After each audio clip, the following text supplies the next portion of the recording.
अवधूत चिंतन श्री गुरुदेव दत्त श्री स्वामी समर्थ स्वामी सेवा मार्ग या आपल्या चॅनलमध्ये आपल्या सर्वांचं खूप खूप मनापासून स्वागत आहे. स्वामी महाराजांच्या कृपेने आशीर्वादाने तुमच्या सर्व इच्छा आकांक्षा पूर्ण होत ही श्री स्वामीचरणी प्रार्थना. आणि आजचा व्हिडिओ विशेष असा महत्त्वाचा आहे, कारण तुम्हाला जर स्वामी पुण्यतिथीनिमित्त जो आपला सप्ताह काळ आहे 30 एप्रिल ते 6 मे या काळामध्ये, या दरम्यान आपण काय करत असतो, या सप्ताह काळामध्ये आपण गुरुचरित्र पारायणाची सेवा श्री स्वामीचरणी रुजू करत असतो. आणि जे स्वामी भक्त असतात त्यांना गुरुचरित्र पारायणाची एवढी ओढ लागलेली असते की कधी कधी एकदा ही पुण्यतिथी येईल आणि किंवा स्वामी महाराजांची पुण्यतिथी, दत्त जयंती, अशा या 2 वर्षातल्या 2 वेळेस आपण काय करत असतो, गुरुचरित्र पारायण हा सामूहिकरित्या आपण केंद्रामध्ये, मठामध्ये कुठेही असे चालू असतात. पण वेळेअभावी बघा कसं असतं की वेळेअभावी आपल्याला केंद्रामध्ये जाणं शक्य नाही किंवा आपण एखाद्या मठात जाऊन पारायण करणं शक्य नाही. आता बऱ्याच समस्या असतात बघा, कुणाला लहान लेकरं असतात, कुणाला काही आपल्या घरचे वडीलधारे किंवा म्हातारी माणसं असतात घरी सांभाळायला, आणि त्यांना तसंच टाकून आपण केंद्रामध्ये जाऊ शकत नाही, कारण त्यांना सांभाळण्याची जिम्मेदारी ही आपल्यावर असते आणि त्यांना सांभाळल्याच्या नंतरच आपल्याला स्वामी महाराज आशीर्वाद देत असतात. आता हे करत करत सुद्धा आपल्याला काय करायचं वाटतं की गुरुचरित्र पारायण करावं असं वाटतं. आणि अशा बऱ्याच समस्या असतात, कोणाला जॉब असतो, कोणाला लहान लेकरं असतात, कुणाला काहीतरी कामे असतात, अडचणी असतात. आणि कधी कधी कसं होतं की तेवढ्याच्या दरम्यानच आपल्याला काही नाही तर काही मुद्दामून अडचण आल्यासारखी होते, असं की आपले स्वामी महाराज परीक्षा घेतात असं आपल्याला वाटतं.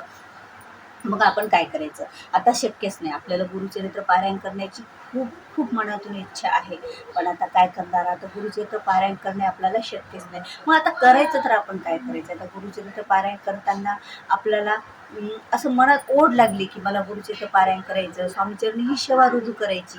कारण गुरुचरित्र पारायणामध्ये आपल्या संसारामधल्या प्रत्येक गोष्ट आहे. आपला संसार कसा जगावा, कसा राहावा, आपण कसं आपण आपलं आचरण असावं, संसार जगताना कोणत्या आपण नियम पाळावं, अशा बऱ्याच काही गोष्टी आहेत ज्या की आपल्या गुरुचरित्र पारायणामध्ये आहेत. ज्यांनी वाचलं असेल बघा त्यांना निश्चितच माहीत असेल, कारण एक वेळा जर वाचलं ना एवढं लक्षात येणार नाही, पण आपलं वारंवार जर आपण वाचत राहिलो वर्षातून 3 वेळा 7 वेळा, तर आपलं गुरुचरित्र पारायण बघा ह्या प्रत्येक अध्याय, आज हा अध्याय आहे म्हटलं की आपल्या लक्षात येते, अरे या अध्यायामध्ये आज काय आहे, ही कथा आहे, ही माहिती आहे, ही आपल्याला अगोदरच माहिती होतं. आणि यामुळे आपली भक्ती एवढी वाटते ना गुरुचरणी.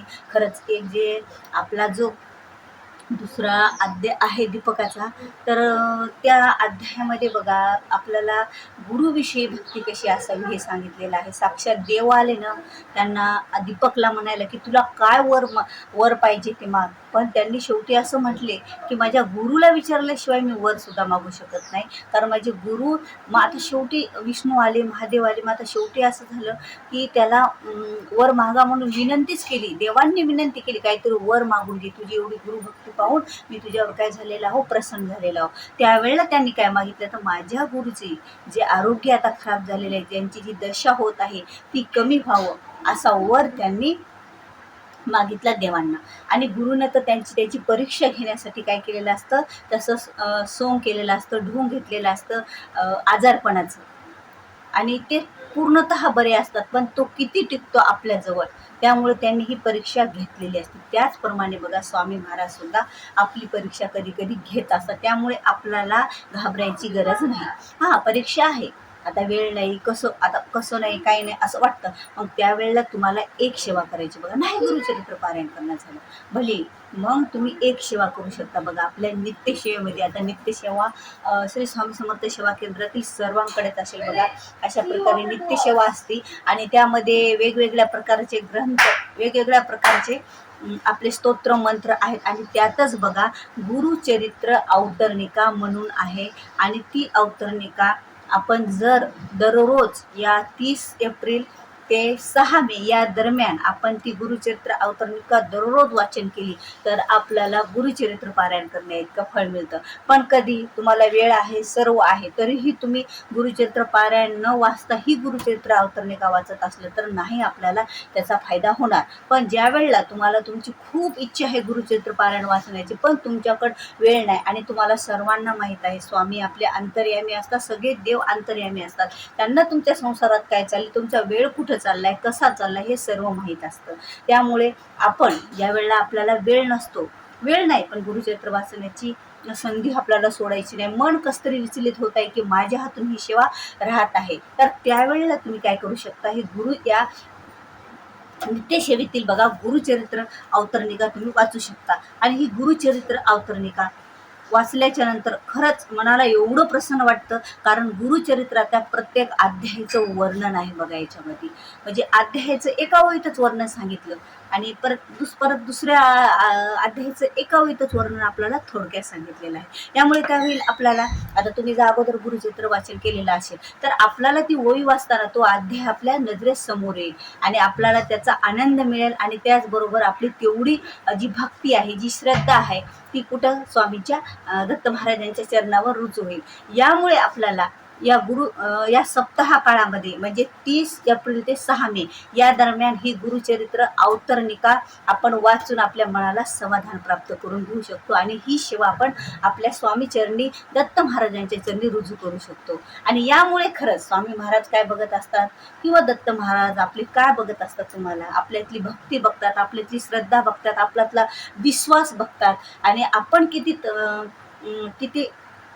किती श्रद्धेनं किती भक्तीनं हे काही सेवा केली ते आपलं पाहत असतात आणि त्यानुसार आपल्याला त्याचं फळ देत असतात. असं नाही की तुमच्याकडे भरपूर पैसा आहे, तुमच्याकडे गाडी बंगले सर्व काही आहेत म्हणून तुम्ही जगातले सर्व सुखी आहेत, तसं काही नसतं. मनाला समाधान देणाऱ्या ह्या काही ज्या आयुष्यातल्या गोष्टी असतात बघा बऱ्याच जणांच्या, आता काही जणांकडे सर्व असून सुद्धा काय असतं की त्यांना सुखी आणि समाधानी नसतात, कुठलं नाही तर कुठलं टेन्शन असतं.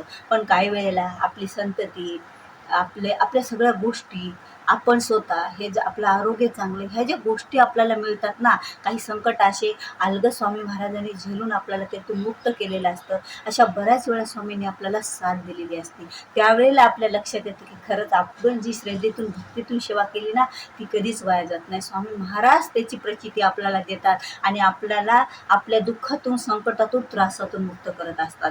तर मग आपल्याला काय करायचं आहे, या सप्ताह काळामध्ये स्वामी पुण्यतिथीच्या आपल्याला जर गुरुचरित्र पारायण तुमच्याकडून नाही करणं झालं तर ही एक सेवा आपल्याला 5 मिनिटाची सेवा करायची. मग याला कुठलाही नियम नाही बघा. आणि ही सेवा लहानापासून मोठ्यापर्यंत सगळेजण, स्त्री पुरुष असे सर्वजण करू शकतात. पण जर शक्य असेल तर तुम्ही काही खाण्याच्या अगोदर ही सेवा, जसं आपण आता गुरुचरित्र वाचन कसं करतो की आपण काही खाण्याच्या अगोदर करतो आणि याला तर फक्त 5 मिनिटं लागतात. मग आपण आपल्या मनानंच काय करायचं आहे की ही गुरुचरित्र अवतरणिका अंघोळ झाल्याबरोबर देवासमोर दिवा आपल्या प्रज्वलित असतो, अगरबत्ती, धूप वगैरे असं पवित्र वातावरण करायचं आणि ही गुरुचरित्र अवतरणिका वाचायची आणि ही सेवा स्वामीचरणी आपल्याला अर्पण करायची. हे किती दिवस करायचं आपल्याला? 7 दिवस, म्हणजे 30 एप्रिल ते 6 मे पर्यंत हे आपल्याला गुरुचरित्र अवतरणिका वाचायची. यामुळे काय होईल बघा, यामुळे आपल्याला मनाला तर शांती मिळेलच आणि आपली भक्ती स्वामीपर्यंत पोहोचेल आणि गुरुचरित्र वाचण्याचा आनंद आपल्याला प्राप्त होईल, तो वेगळाच. आणि अशा प्रकारे आपल्याला ही सेवा करायची, 5 मिनिटाची सेवा करायची आणि गुरुचरित्र वाचण्याचं आपल्याला फळ प्राप्त करून घ्यायचं आहे. आणि स्वामी महाराजांना तर आपल्या सर्व माहीत असतं, कारण करता करूता तुझे स्वामीनाथा माझ्या ठेवरता मी पणाची नशेची, की आता तुम्हाला खूप आहे, म्हणजे आता आपली भक्ती, श्रद्धा, विश्वास असं बऱ्याच गोष्टी आपल्याकडे बऱ्याच आहेत. पण कधी कधी काय असतं आपल्याला की वेळेअभावी आपण तिथे बसून कोणत्या सेवा करू शकत नाही. याची खंत एक आपल्या प्रत्येकाच्या मनाला वाटत असते. तुमच्यापासून तर माझ्यापर्यंत मला पण वाटते की माझ्याकडून एवढ्या भरपूर सेवा माझ्या व्हायला पाहिजे, पण कधी कधी वेळेअभावी बघा होत नसतात. तर त्यावेळेला आपण ज्या थोडक्या महत्त्वाच्या सेवा आहेत ना, त्या करून मनाला समाधान प्राप्त करून घ्यायचा आणि त्या सेवेचा आपण आनंद घ्यायचा. तर आपल्याला कसं स्वामी महाराजांची सेवा ज्यावेळेला आपण त्यांचे चरणी रुजू करतो, कोणतीही सेवा ती 5 मिनिटाचा असो, 10 मिनिटाची असो, 20 मिनिटाची असो का 1 तासाची असतो, पण मनातून भक्तीतून सेवा केलेली असते ना, ती सेवा महाराज स्वीकार करत असतात आणि आपल्याला त्याचे फळसुद्धा महाराज भरपूर असे देतात बघा. जीवनात आनंदी राहण्यासाठी आताच मी तुम्हाला सांगितलं ना, तुमच्याकडे पैसा भरपूर आहे म्हणून तुम्ही आनंदी सुखी आहेत असं नाही. तुमच्या काही गोष्टी तुमच्या सभोवतालच्या आहेत, तुमच्या समाधान आहेत, तुमच्या सुखी आहेत, तर तुमचं सर्व जीवन कसं आहे? आनंदात आहे, प्रफुल्ल आहे. आणि याचप्रमाणे आपल्याला ही सेवा करायची आहे. तर आता बघा, तुम्हाला जर शक्य असेल तर तुम्ही श्री स्वामी समर्थ सेवा केंद्रामध्ये आरती सेवा रुजू असते, तिथं प्रहर सेवा रुजू असते आणि तिथं बऱ्याच सेवा रुजू असतात. तर तुमच्या जवळपास कुठं श्री स्वामी समर्थ केंद्र असेल तर तिथं जाऊन निश्चितच तुम्ही भेट देत जा. कारण ज्या वेळेला आपण तिथं जातो ना, त्यावेळेला स्वामी आपल्याला असं वाटतं साक्षात तिथं स्वामी माझे आता स्वामी आपल्या घरी कुठे जिथे फोटो आहेत तिथे बसलेले आहेत, पण एक श्रद्धा भक्ती विश्वास कसा असतं, ज्या ठिकाणी जास्त भक्ती राहते त्या ठिकाणी एक पावर आणि एक शक्ती असते बघा त्या देवतेची. त्यामुळे तेथील वातावरण आपल्याला एवढं चांगलं वाटतं की त्या वातावरणामध्ये आपण रममाण होतो आणि आपली भक्ती आणखीनच वाटते. मग एखादी आरती ते स्वामीचरणी रुजू करा, ते एखादा प्रहर चालू असते तर प्रहर सेवा तुम्ही जाऊन करा. प्रहर म्हणजे तिथं सतत श्री स्वामी समर्थ ही माळेचं नामस्मरण असतं. श्री स्वामी चरित्र हे सतत म्हणजे वाचन करत राहतात आणि वीणावादन असतं. अशा बऱ्याच गोष्टी आपल्याला तिथे सेवा करण्याची संधी प्राप्त होते आणि आपलं मन हे प्रसन्न आणि आनंदी राहतं. तर व्हिडिओ आवडल्यास व्हिडिओला लाईक करा, शेअर करा, नवीन असाल तर सबस्क्राईब करा. झालेली सेवा श्री स्वामीचरणी अर्पण करूया आणि आजचा व्हिडिओ इथेच थांबूया. श्री स्वामी समर्थ.